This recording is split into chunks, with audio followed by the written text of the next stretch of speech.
Welcome to episode 360 of the DFO Rundown presented by Bet365. Download the app today and use the promo code NATION, N-A-T-I-O-N, to get in on a huge range of markets. Whatever the moment, it's never ordinary at Bet365. We're recording this on Tuesday. Of course, the final of the Four Nations Faceoff will go Thursday in Boston. I'm Jason Gregor, Frank Saravalli joining us from Beantown, where Frank, big news this morning, Charlie McAvoy is out for the final on Thursday and might be missing some time for the Bruins when the season begins again on Saturday.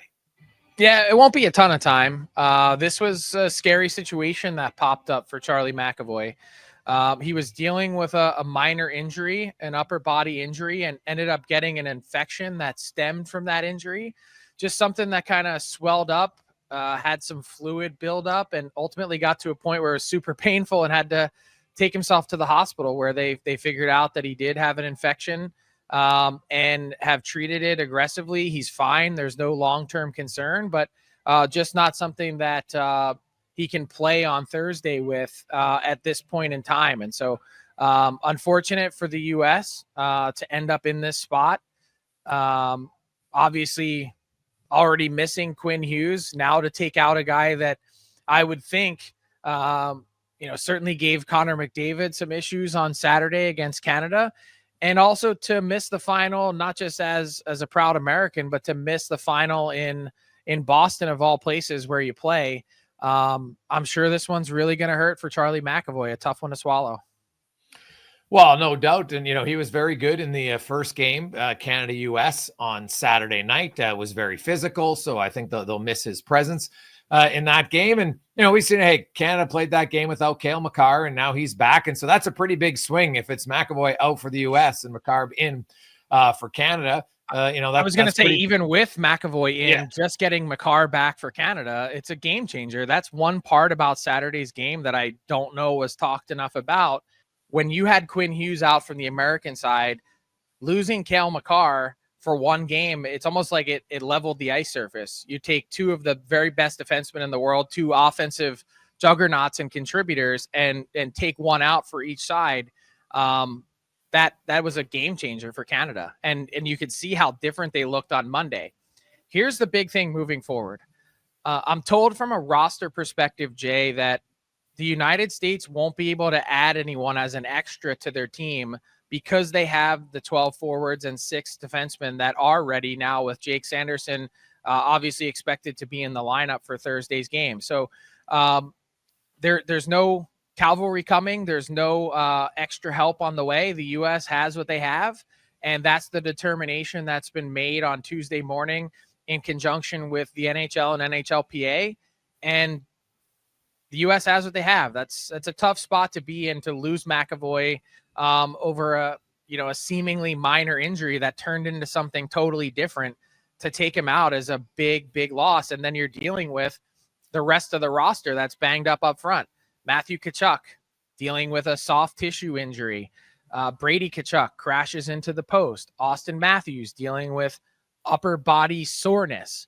It's certainly less than ideal and kind of adds a different layer to this rematch that I think puts the U.S. at a pretty significant disadvantage, not having everyone at full strength. Yeah, you know what? That's unfortunate. It's part of it. It's like Canada. Not only do they have Cale Makar, I think it got overlooked. The Shea Theodore loss as well. He got hurt in game 1. He's obviously out of the tournament. He's a really underrated player, too. Right? And yeah, Pietrangelo. So that game, they had 3 of the supposedly top 6 D-men out. And you know what? Hey, injuries, sadly, we see it all the time, even in the Cup playoffs. Sometimes it's, who can be the healthier team at times. The tournament's kind of played out how I expected, Frank. A daily face-off, we had our predictions. I had U.S., Canada, Sweden, Finland, 1, 2, 3, 4, and I have Canada winning. I thought the U.S. just, and you hear it from their players, like they've never beaten Canada really up until Saturday night. And this generation anyway, right? Like you have to go back to 96 since they beat them in a real big tournament. And, that's a couple generations ago. Yeah. Like the American players, I think like they talked about, hey, it was important for them to win that game. And, it's the old adage, you win the battle, you win the war. And we'll see. It's going to be a great game. Like, I don't know if we're going to see 3 tilts in the first 9 seconds or not, but that was when, like, it wasn't the greatest hockey game start to finish. Obviously, it's not a game 7 of a cup final. It's it's not the final of a Canada Cup or Olympics or anything. But the first 10 seconds, I could argue, might have been the most electrifying, most entertaining, most intense I've seen of any best on best game, because you just don't see that very often. And it had everybody talking. It was a fantastic display because it got so many non-hockey fans engaged, and all the hockey fans love it. And then everybody stays to watch. And I think you'll have lots of people tuning in on Thursday because of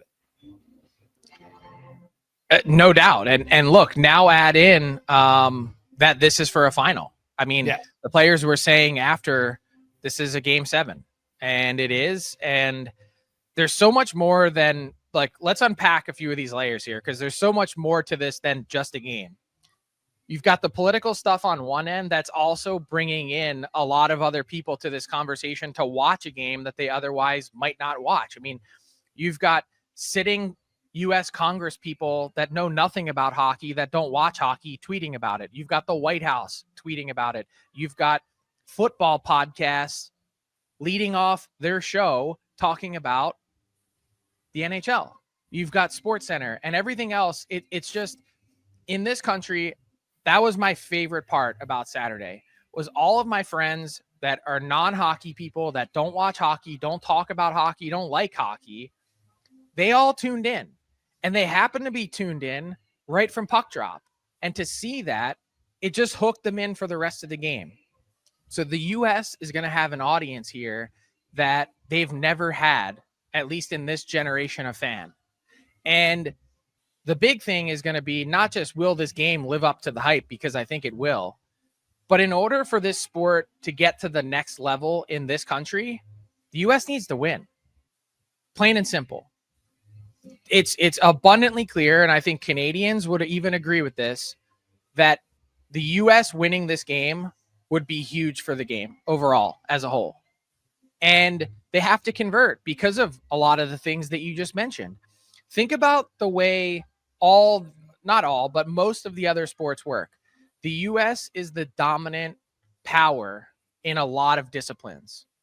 This is one of those sports where they're not, and they haven't been, and have never been. And it's been a long time since they could even say that they are on par. To make a statement like this in this tournament and have it serve as an appetizer before the 2026 Olympics, they've got a chance to they've hooked people and will hook people with this game. But what the NHL must capitalize on the back end of this is keeping them.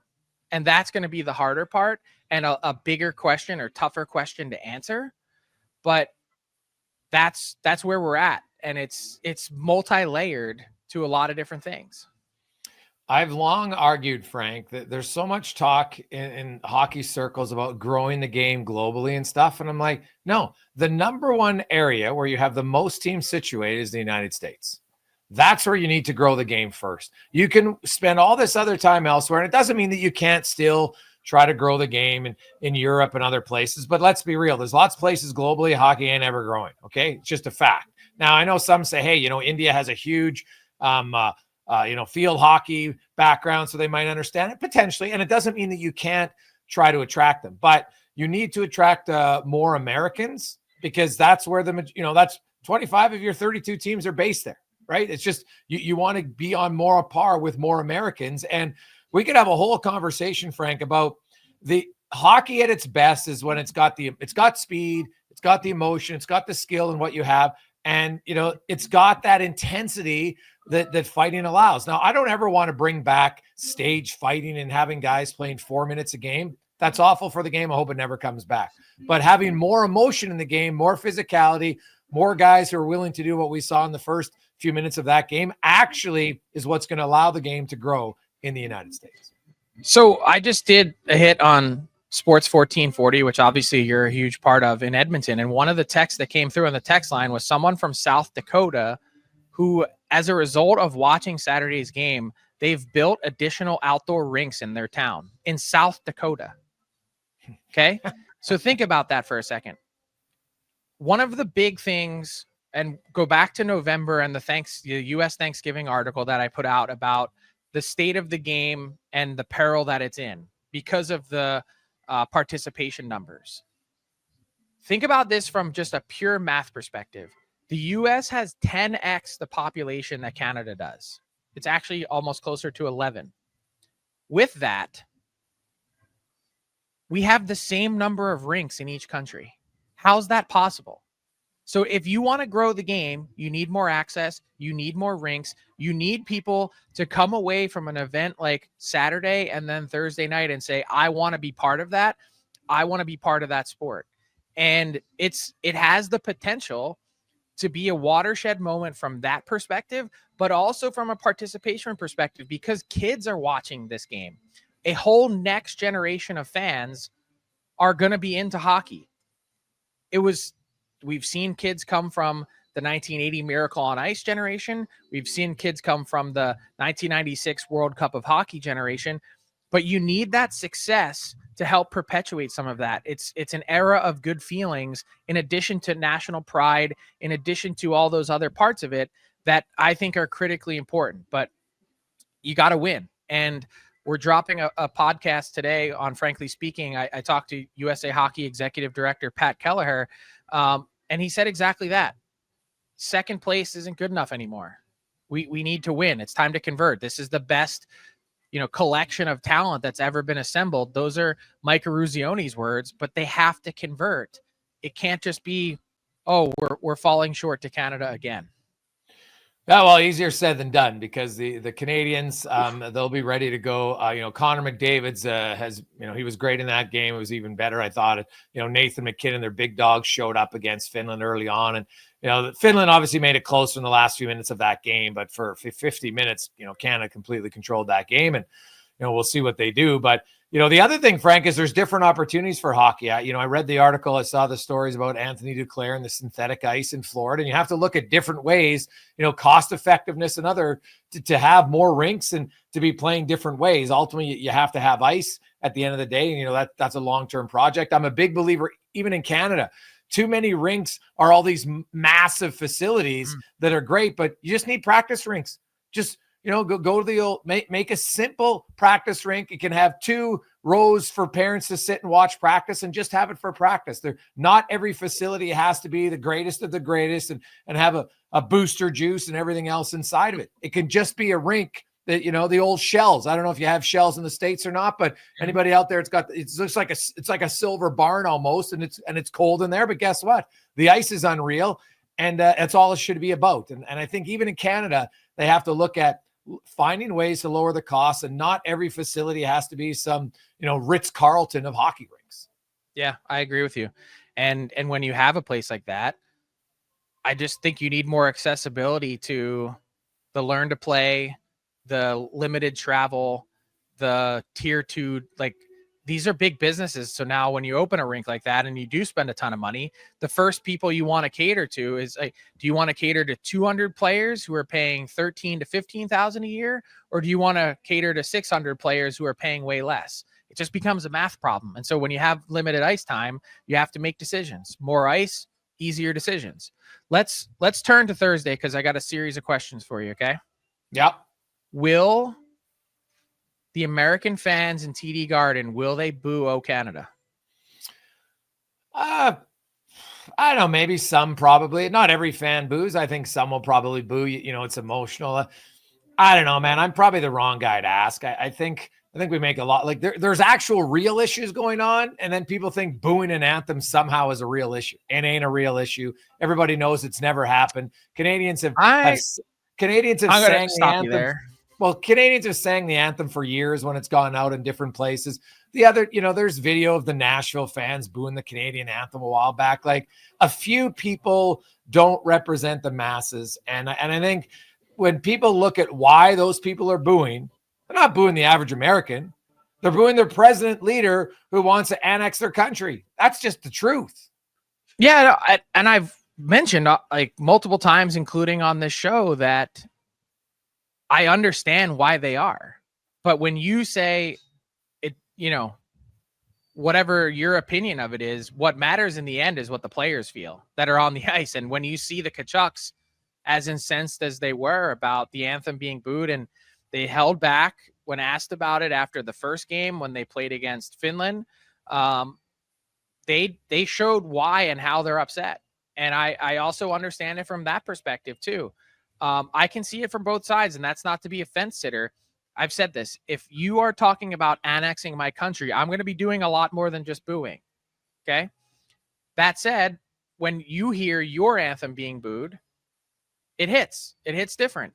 And that's the part that they're processing. But the reason I asked the question is we heard a small smattering of boos for the Canadian anthem on Monday afternoon.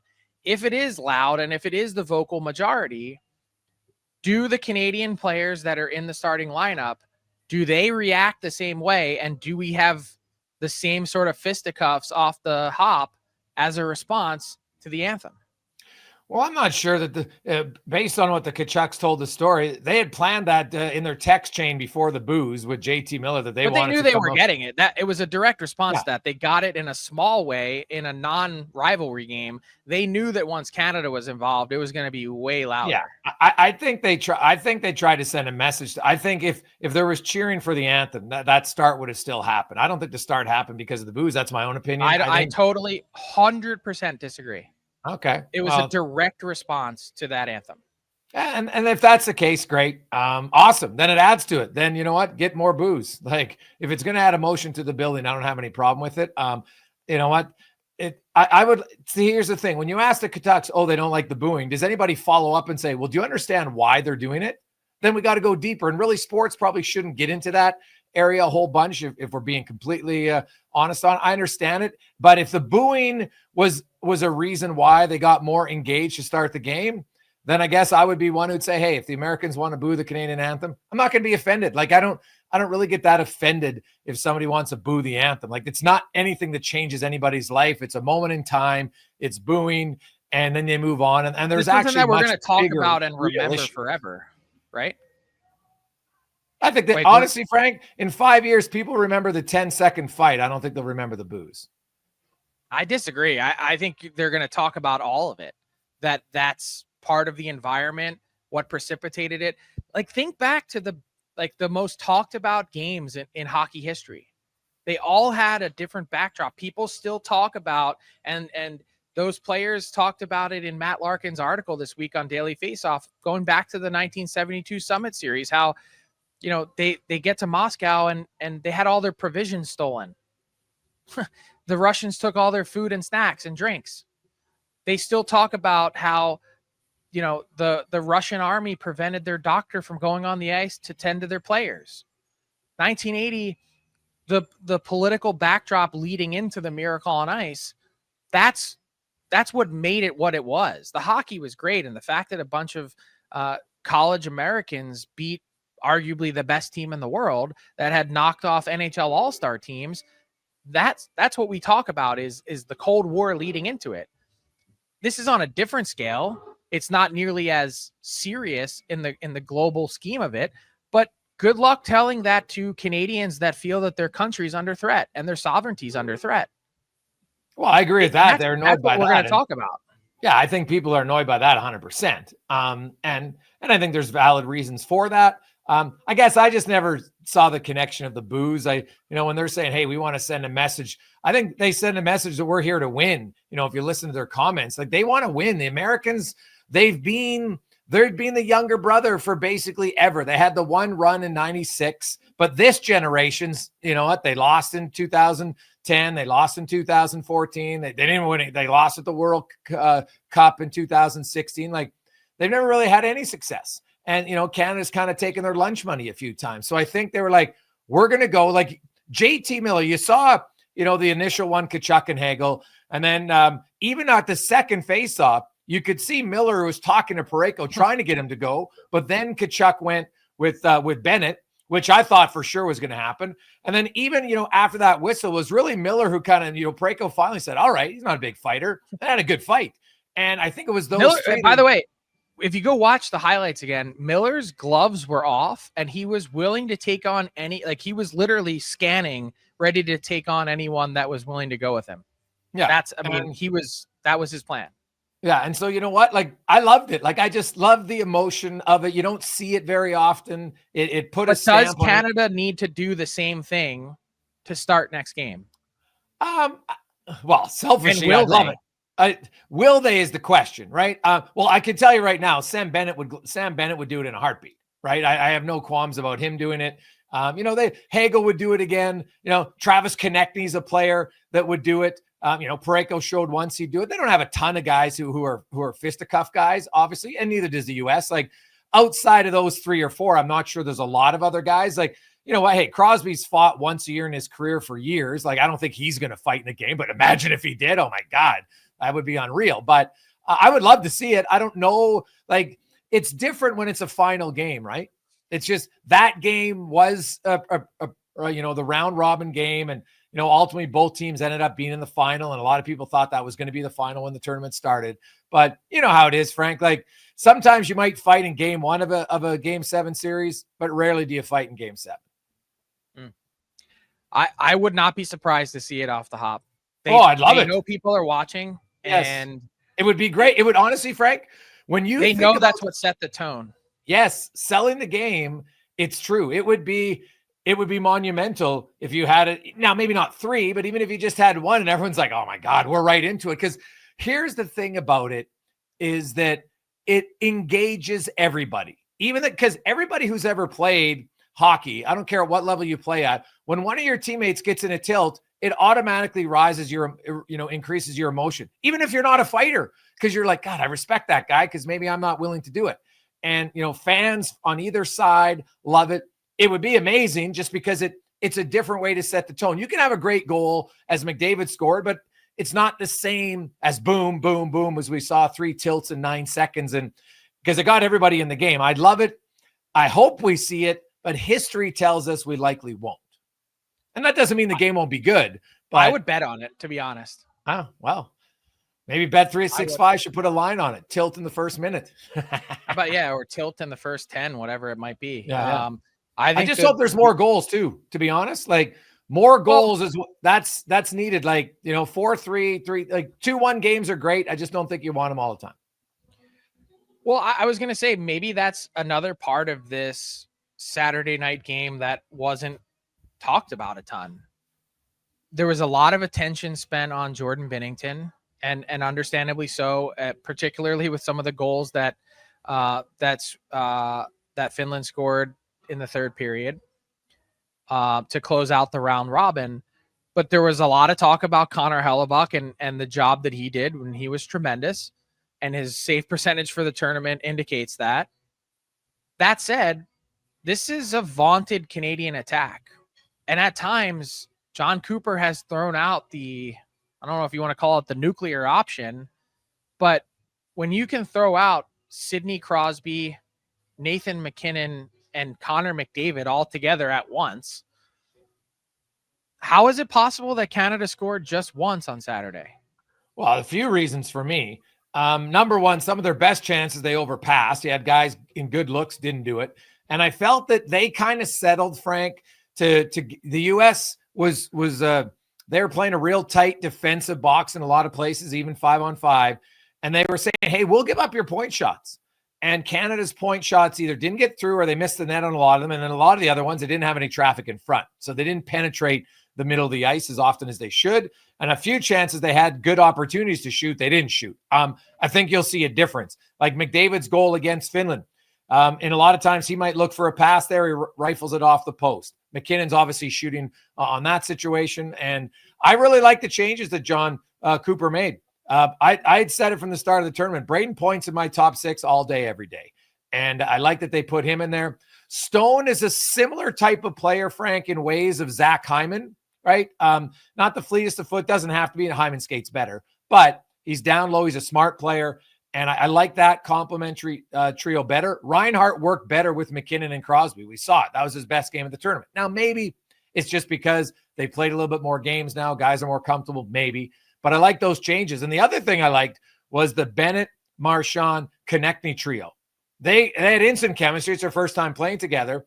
And I was kind of perplexed, Frank, that in the last 5 minutes, he went with 3 lines. He didn't go with that line. It was one of his best lines. He didn't go with them until after it was 4-3. So I hope he puts them out a little bit more in the waning minutes of a game, because I thought that line was a difference maker in momentum, most of the times they were on the ice. And they're going to be huge against the U.S. because we know the U.S. is going to want to play physical. And I look at that line to set the tone.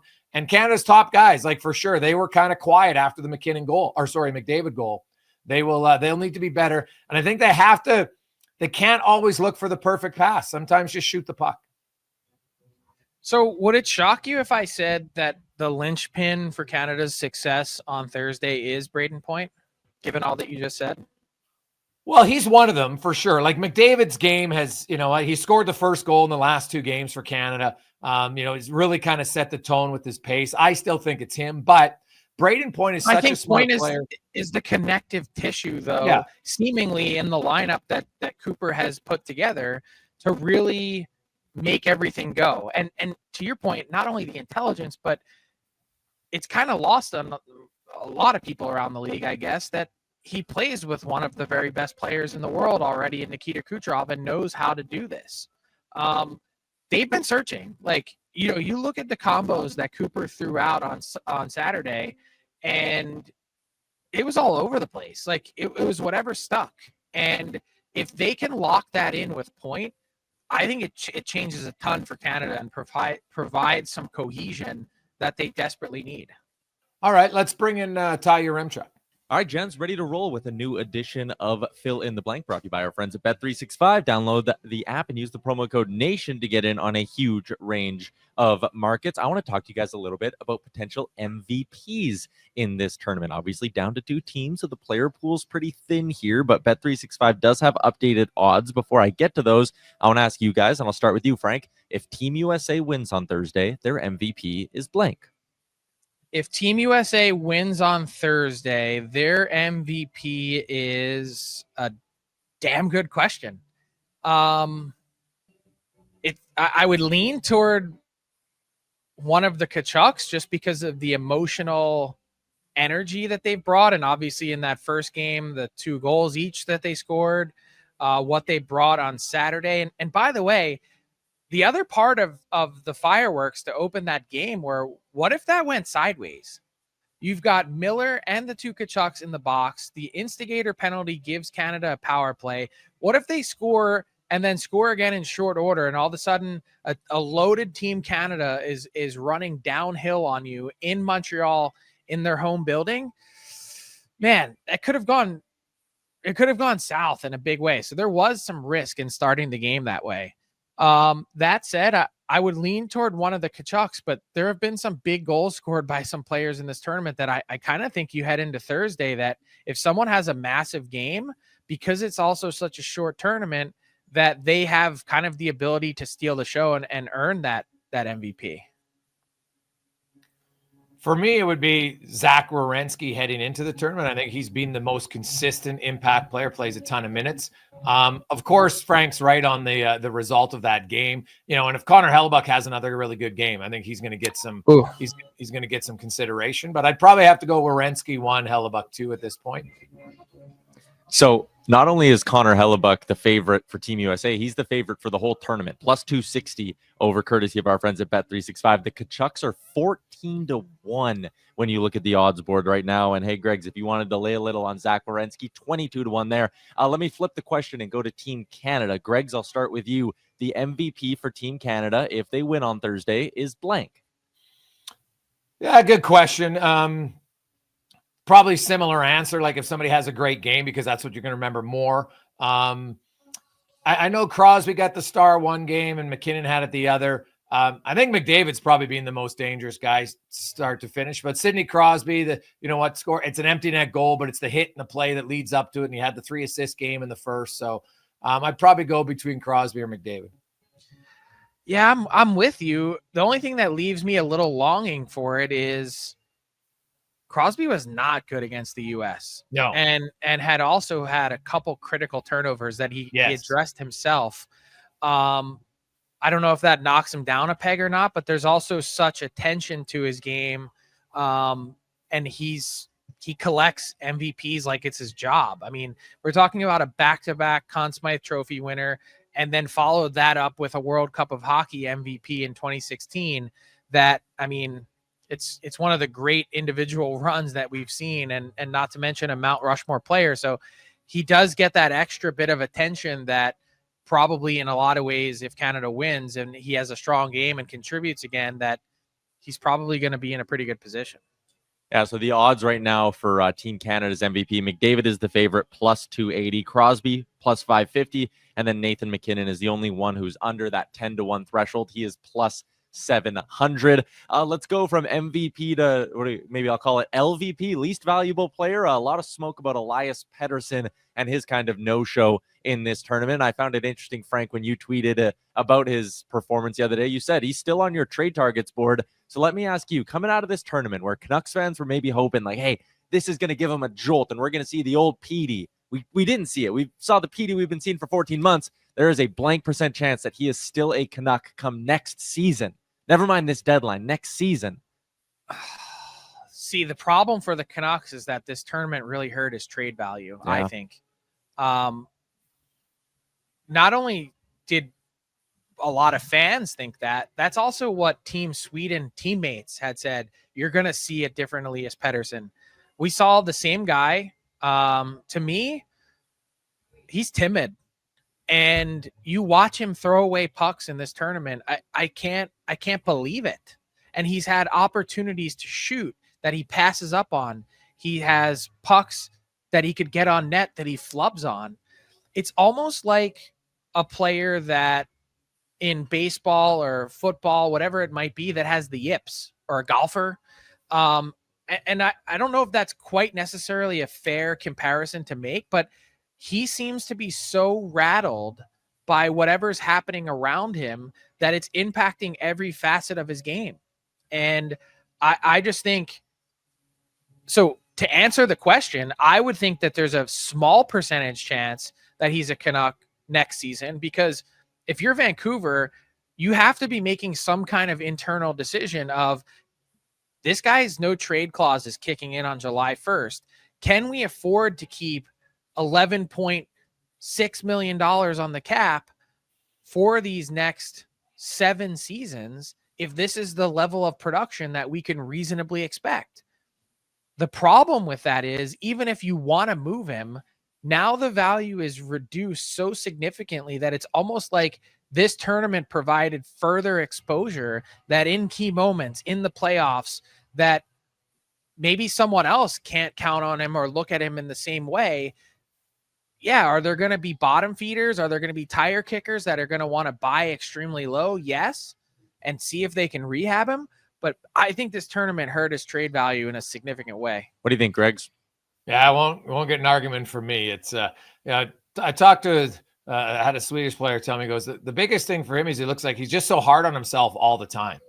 Was his words. He's got to probably let go of that a little bit. And so now you're just seeing he's built himself down to nothing. So what would his trade value be right now? Like pennies on the dollar, probably.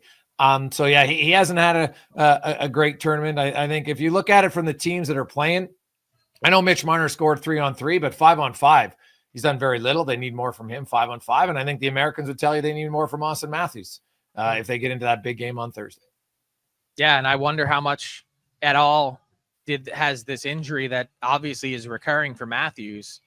How much is that impacting him? Or, it has been a very underwhelming tournament for both those two Leaf stars that, again, they've done nothing to dispel the narrative that in big moments that, these guys, they seemingly come up short.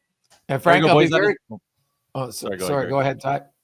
All right, I was just going to wrap up my segment here for our friends at Bet365. That's another edition of Fill in the Blank. Awesome. I know it's been an ongoing issue, Frank, and you wonder if you're Brad Treliving in the Maple Leafs, do you need another pause for Auston Matthews? Like, you know what? You're 3 points. You can battle Florida to get first place. Does it really matter that much? Or do you want to win in the playoffs? That's been their storyline. So if this is still ongoing and nagging, maybe you got to sit him out again for a month, because if I'm Toronto, I want Auston Matthews ready to go August or April 20th. I don't really care if he's ready to go on February 22nd when they return, or even March 5th. You know what I mean? Like, you got to get him as healthy as he can be for the postseason. It's kind of a nightmare scenario, isn't it? This is what Leaf fans were talking about heading into this. I know there was a vocal minority that were saying, you got to sit him out. Can't let him play in this tournament. You got to go the route that Quinn Hughes did, which is my season for the Vancouver Canucks means more than one international tournament at one moment in time, I'm being paid millions upon millions of dollars. I need to be ready for my team. Should the same path have been taken if this is indeed the same recurring injury? And beyond that, if he does need to sit out after going to this tournament, if it's flared up and it's worse, man, that puts you in such a tough spot because, obviously he played and he went and got hurt worse, not for you. Well, yeah. Well, did he get hurt worse, or is it just the same? I don't know. I'm just saying, if that is the hypothetical, if that's the case, then man, it leaves the Leafs in a tough spot. Oh yeah, no question about it. And you look at it, Frank. That I was looking at it, and I know you joke about the schedule, but playing a lot of games in a short period of time here is that's just a fact. We come out, there's 54 days starting Saturday left in the regular season, right? And now the LA Kings are odd; they have 29 games, but most of these teams are playing basically every second day for 2 straight months, and then you're going to do that for the playoffs. Like, I wonder how many of these teams, like I know Chris Knobloch mentioned it about Connor McDavid and how, lots of these guys got some rest. Well, he didn't get any rest like a lot of the top players, that you don't have a lot of practice time down the stretch. I wonder if we see some of the guys in the Four Nations, Frank, getting an extra game or two off here down the stretch in the final few months. Maybe. I think when I look at the schedule, I know you're a big schedule guy.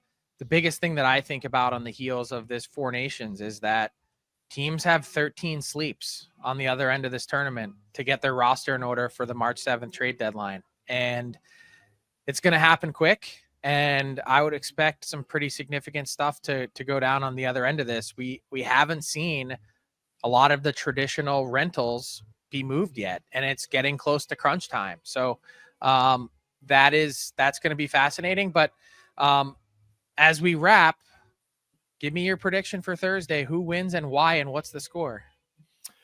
Well, I'm going to stick with my pre-tournament prediction of Canada winning. I will stick with Canada winning. I think it's, I always lean towards offense, but I think it's probably going to be like a 3-2 game. I think it'll be a close game. And I just think Canada's, it's hard to win in these short tournaments, the same team twice. You can do it, obviously, but I just think Canada's big guns, McKinnon and McDavid, will find a way to be the biggest guns on Thursday night. I agree with you. As much as it pains me for all the reasons that we talk about, I do expect fireworks off the hop. I do think this is going to be an incredibly intense game. I have Canada winning in OT. I'm also going to say 3-2. And one fun thing about this championship game is the OT rules change. This is Stanley Cup playoff OT. It's play until you win. Doesn't matter how long it takes. And there will be an ice cut. So buckle up. If we do get to that point, it's kind of like getting to OT in a game 7. It's all on the line. And I can't wait, but I've got Canada winning. I think with the way that the U.S. is banged up and missing McAvoy and Canada getting Cale Makar back, I just think Canada looked like a different team with Cale Makar back on the ice. That, the big guns, they're going to find a way to be better for Canada. And the U.S. was never really significantly out of control in that game. They really buttoned things down. To do it 2 games in a row, they'd need a masterful performance by Hellebuck. And that's entirely possible with what we've seen in this tournament. I don't know that I'd bet on it based on the firepower that Canada has. We went into this tournament talking about and debating, is the edge with the difference in goal, or is it in the fact that Canada can throw the 3 best players in the world at you in one turn? And I think that ultimately should prevail. Now, did you say ice cut? Is that what you call like a flood? Yes. Really? You never heard that before? Never. No. They have a flood. They literally cut the ice. You've never heard the term ice cut before, ever? No, we just call it a flood. I've heard that, but it's you guys call it an ice cut. I'm curious of our audience where ice cut or floods. Obviously, a flood's a Canadian thing. I've never heard ice cut. Honestly, I've never heard it. All right. So I love it. Quickly, Frank, speaking of predictions. So obviously it didn't make sense for these teams to make moves and, accrue cap space when no one's playing, but everything gets back going Fridays. Well, the teams are practicing today. I think it's 2 p.m. local time. But then the games are Saturday. Who's the biggest team, like the team that's the busiest, whether it's selling off or making one big splash? Who would be your prediction to be the busiest team in the next, well, we'll just call it 2 weeks and 3 days? Well, think of some of the top teams in the league. Like, some of them haven't made any moves yet. What about the Winnipeg Jets?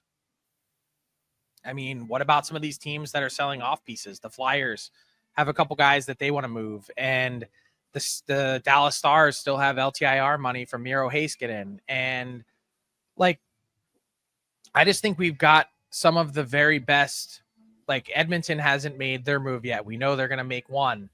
I'd still expect Vegas to be active. What does Carolina do with Mikko Rantanen and that situation? There's so many storylines. Like, could you see other teams that are on the fringes? What is Detroit going to get up to? What about the New York Rangers? They've got some cap space. Like, there's so much to this. I could rattle off, something about 17 teams in the league. I don't know that there's one to pinpoint, but there's a lot left. There's a lot of cards still to play.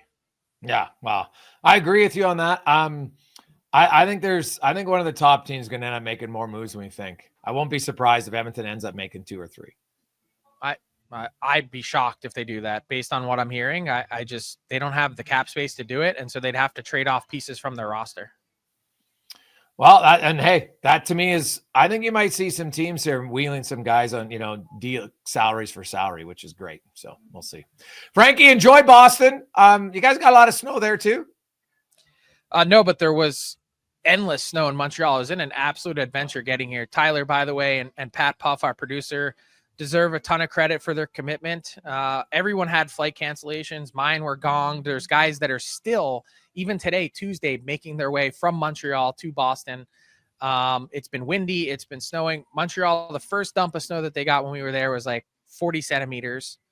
The next one on Saturday and Sunday, even during the US-Canada game, that was 50 centimeters. So it's been incredible, the snow, and obviously, sending our thoughts to the people involved in the plane crash in Toronto. But, it's been a tough travel conditions. It's been incredibly windy, and just kind of puts everything into perspective too with the amount of travel that we do. Definitely does. Get home safe, everybody. Enjoy the games. That's the rundown brought to you by Bet365. What's up, hockey fans? If you enjoyed that video, then you need to be hitting the subscribe button right here at Daily Faceoff. Exclusive interviews and analysis from our hockey insider Frank Saravalli, fantasy updates from Brock Sagan, and a daily live show at noon Eastern, Monday through Friday. You don't want to miss any of the fantastic content, so hit that subscribe button.